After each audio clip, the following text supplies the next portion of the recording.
We are back once again with the Conquest Master. That's right, it's me, your boy Scribe. We're coming up with that Gouda, that fromage de la freme. That's not a word, but we're going to do Sector 4. Welcome back, Baities and lentil jeans or something like that. Here is Sector 4. Let's take a look at some of the feats that we need to do for this sector of Conquest. We need to win at least 10 battles without losing any units, and that's really the bone of contention in this one. We need to attempt to inflict speed down 50 times, which is a boom, boom, one single battle, baby, because you know I bring that cheese. We need to win 10 battles with Shin Hokey surviving, goddamn, and we need to win 10 battles with Night Trooper and Captain Enoch in your squad. Now note, this one with Exiled Empire, Captain Enoch and Night Trooper, yes, they are relatively new marquee characters. They do not need to survive. It's going to cost you, but I would recommend anybody that has got low gear, Captain Enoch and Night Trooper, save it to the end when you can get to this bonus node against the Geos and farm the kills there. If you do it and they're low gear throughout this section, you obviously, if you've got decent Enoch Imperial Troopers, you could just run that team, right?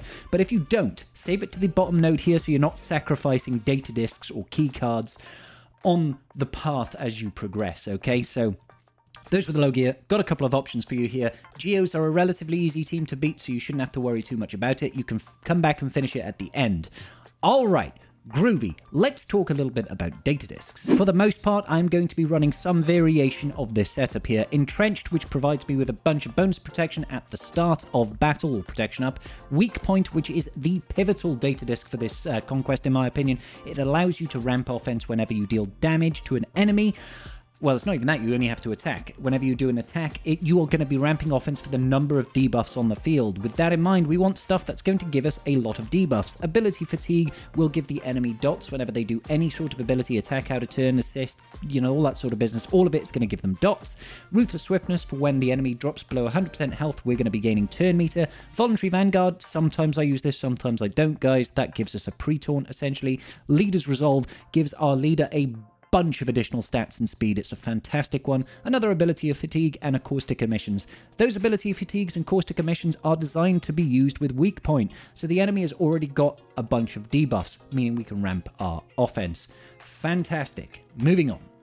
Let's start first and foremost with a speed down cheese. I'm using CLS here, I'm taking out Chupio and I'm throwing in 5s, and we're going up against a Phoenix node. You can also do this on a node with crew, for example, anything that's going to survive. You want to make sure that you are not using that weak point data disc for something like this, ladies and gentlemen. You don't want any data discs that are going to be ramping your offense.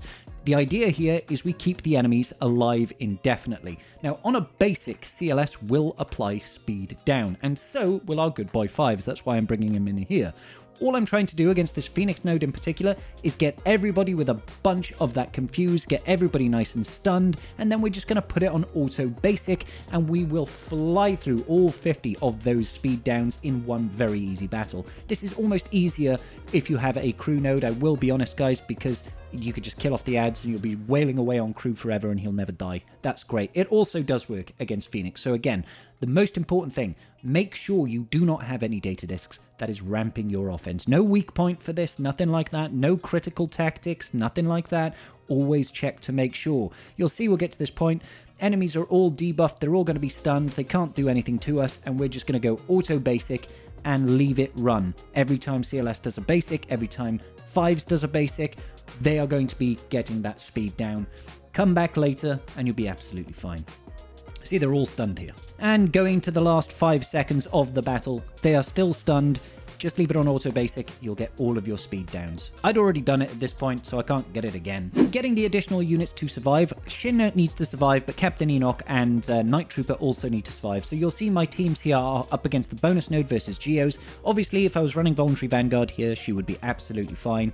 All about that AoE damage. Using Reaver Lead and GI, there is so much ridiculous levels of damage with an Inquisitorious team with weak point because of the sheer volume of debuffs that hit the field. You should be able to run this down quite low. You will need Voluntary Vanguard for this one to work, if in particular your Shin Hottie is low gear. it'll put that taunt over on Reaver. I know not everybody has Reaver, but I thought I'd start with that one. Next up, same principle, I'm going in with a Treya lead and Malak. You can see I applied that voluntary Vanguard data disc for this one. Treya's leadership against Geonosians are always very good. Whenever they attack out a turn, they're going to be taking max health damage, so it'll slowly hurt them. That voluntary Vanguard with Malak is also causing them to be feared, and they cannot target anybody else. There aren't many AoEs in this Geonosian team, it's only really on GBA, so he won't be able to get rid of the taunt from Malak because it is a direct focus one. He can't dispel that. It's not a buff, it's a debuff. So it's locked there for the entire battle. The only AoE is from GBA, so you should be able to get your Shin to survive with a team like this. We're double dipping on feats here. Shin surviving and using Captain Enoch and Night Trooper, and we get to farm Datacron materials. I take a very similar approach once again, using a Darth Vader leadership, and I took in Shore Trooper just to try and tank some hits from the Geos at the start. So long as he can tank a couple of them, and we just need to get through to Merciless Massacre with our Vader, you're going to be absolutely fine, which we just about do. Into Merciless Massacre, look at all those debuffs on the enemy. We drop one crush, and the enemies just literally melt. Wonderful to see. Darth Vader with weak point is actually a phenomenal setup there. Get rid of that Geonosian brute with no issues. That crush coming in clutch at the end, huge. So another team that we can use. Now this next team is obviously not using Shin, but we've got Night Trooper and Enoch over here. We're using Wat-Tambor with Maul and Canderous. What is going to take that bonus turn, place a weapons tech on Canderous, that's going to trigger the frenzy from Maul, use an AoE from Canderous, that's going to trigger the second frenzy from Maul, and we should then have so much damage thanks to weak point that we can actually kill all of the Geonosians just by using Maul over here. These attacks, you'll see how quickly the damage gets out of hand here. I could probably just put this on auto, but I don't really trust Maul with auto, truth be told. Look at the amount of damage. Boom. Huge hits. Relatively reliable. Obviously, those guys do not even need to survive. You could drop them, throw in Shin, whatever you need. Another team that we can use just to have Shin survive is a Gas 501st team. I'm dropping out Arc Trooper here just to keep Shin in the team, and this gives us another option of a permanent taunt with Gas, because he's going to be taunting as long as he has got allies open. So long as they can't actually defeat you in this time, you will ramp a stupid amount of offense on this team, always calling in that Gas to assist so he can do extra damage. My Shin is obviously geared so she can actually put out some damage herself, and Gas just rips them apart. He's a great unit.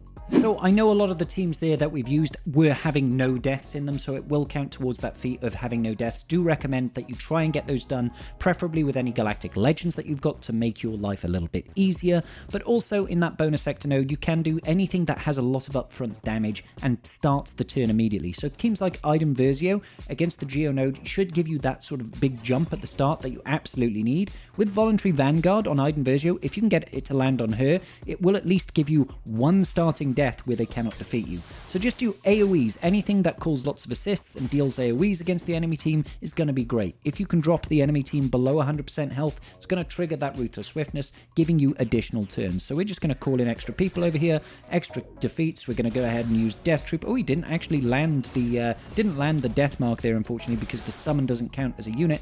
I did forget about that. So just spam your specials and just go to town. We should be able to get some pretty good work done here. Nice big AoE coming out of Iden Versio once again, stunning over there on the Poggle. All the damage that we're doing is of course going to ramp very quickly thanks to that weak point data disc that we've got. Look at us just destroying folks right now, and even if they defeat Iden right now, she's going to come back to life. So teams like this, anything that gets you out of the gate at the start will help you get that no losses.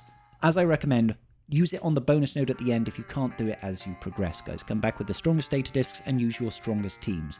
If you've also got things like Galactic Republic teams for those global feats, or even Night Sisters for the global feats, try and use them there. Smash it. Moving on then, let's take a look at the Sector 4 boss node. We have got a Dash Rendar with Hondo, Vandor, Chewie, IG 11 and Queel. I was having a bit of a brain fart there, apologies. 2 feats that we need to do is Hokey Religions, which means win with no unaligned Force users, Jedi or Sith, and then you've got Deep Rage, which means you need to defeat an enemy with any Kylo Ren. Now all Kylo Rens are unaligned Force users, so you cannot double dip on these feats. You have to be able to do it in 2 separate battles. Let's start off with Kylo's, and I'm going to do it without using Supreme Leader Kylo Ren, just to show you that it can be done, alright? Cool.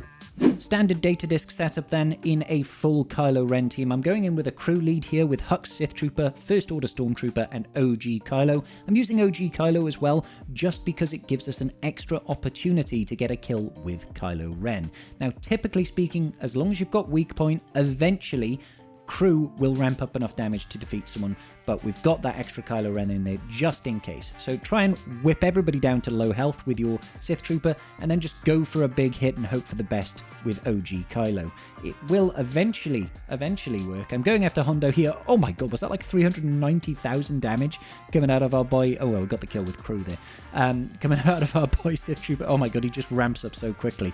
That is impressive. But yeah, you can do it with Kylo team. Just try and get the enemies low, and then get the big hit off either with Kylo Ren or OG Kylo. If you've got Supreme Leader Kylo Ren, I think you'll find a very difficult time in actually not getting this feat done. Typically with Hokey religions, you've got a couple of options. The easiest is always going to be a full Jabba the Hutt team, but if you don't have Jabba the Hutt, I've gone in with GG here and I've thrown in Han just to stun Dash. The reason I'm stunning Dash is I don't like him dazing my GG. I've gone in with BB-8, B1 and B2.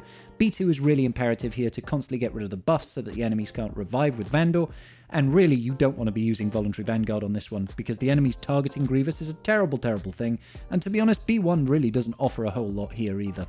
Now, the good thing about GG is that he does put out a lot of debuffs on the enemy team, and he takes a lot of turns, so you ramp up very, very quickly when using weak point. You want to make sure you don't leave Hondo till right at the end if you can help it, because he will gain some bonus stats as well. So let's just shrug it off. The good thing as well is Vandor can't actually revive Hondo, because he's not a light side scoundrel. So go figure. Right, okay, so we're getting rid of people. The damage is ramped. I think we might lose a unit at some point. It's really not so bad. You could even throw in Watt instead of BB-8 if you really wanted to. Give yourselves an option of a revive as well. All in on Hondo, please. Let's take him out. Lickety split. Brap. He's gone. Easy money. Hokey religions done and dusted with no units lost. Isn't that wonderful? Like I said, use Jabba the Hutt if you've got him. You could also use probably a Bam Han Chewie setup. On to the boss node then. What do we need to do with the boss node? We need to win with Huyang surviving. Now, Huyang is the latest marquee character, so it could be a little bit difficult for you to get this one done, but rest assured I've got a decent team here. And then we need to win with a squad of full unaligned Force users. Now, Huyang is not an unaligned Force user, so you cannot use him and get both feats at once. No double dipping once again. The team is an OG Finn lead with OG Poe, the Bag Bros, and Rose. Thankfully, there's no Zori Bliss. This is actually quite an easy node. For the Huyang win, I decided to go with Imperial Troopers, because I thought, why not? Let's use Imperial Troopers. So, yeah, we went in with a Via's lead with Piet, Range Trooper, and Dark Trooper, and immediately just did a mass assist on OG Finn. That leader's resolve gives us so much additional speed that we can actually outpace very, very quickly. And under Imperial Troopers, you generally only need to get that first kill in. If you get that first kill, you're typically just going to TM roll the entire team. So if you do not have Leader's Resolve, maybe come back after you finish Sector 5, see if you can get it there. Alternatively, maybe think about using a consumable that's going to boost your speed just for this one round. Try to put as much speed on your team as possible and go to town. Really, really good, really, really easy. Alternatively, use your things like your Galactic Legends. Then, winning with unaligned Force users, I've decided to go in with a Seer team here. I've got Seer, Fulcrum, Cal, Visas, and OG Crew. OG Crew is not a thing, he's the only crew. This is relatively straightforward. It takes a little bit of time to get ramping, to get going, but if you've got a solid data disk setup, it's really not so bad. They don't have boatloads and boatloads of damage on this. Unaligned Force users, obviously, there are better choices than this. You could go in with a Reaver squad if you've got Reaver. You could go in with a Ray team with some additional support from OG Cal and Fulcrum. You could go in with a Malakos if you've got Malakos, and Starkiller if you've got Starkiller. A crew team with Supreme Leader Kylo Ren, crew, OG Kylo, Malakos, and Starkiller would do absolutely fantastic. There are a bunch of options for this. I'm just showing you perhaps one of the least powerful unaligned Force user teams that I could think of. It's not too bad though. Slowly but surely we do pick apart the team. Once you've got rid of one unit, Fulcrum over there just one tap and people is kind of nice. Once you've got rid of one unit, it does start to all fall apart, thankfully. This is more of a data disk check than it is really having anything to do with the team that you're using. Throw it out. Big hits coming out there from Seer. I think we know that the writing is officially on the wall for Rose's taco. She's about to get munched. Beautiful. You love to see it. See ya, Poe Goddameron. It's been nice knowing you, buddy. And that, ladies and gentlemen, is going to about do it for Sector 4. If you haven't already, check out my videos for Sectors 1 through 3. I've got the best cheeses in the known galaxy, baby. You know it, I know it, so hit that like button. Hopefully I helped you on your quest towards Redbox this Conquest, getting that dark side vision ray, baby. She's going to be beautiful. I'll see you all in the very next video. Peace out, and may the Force be with you.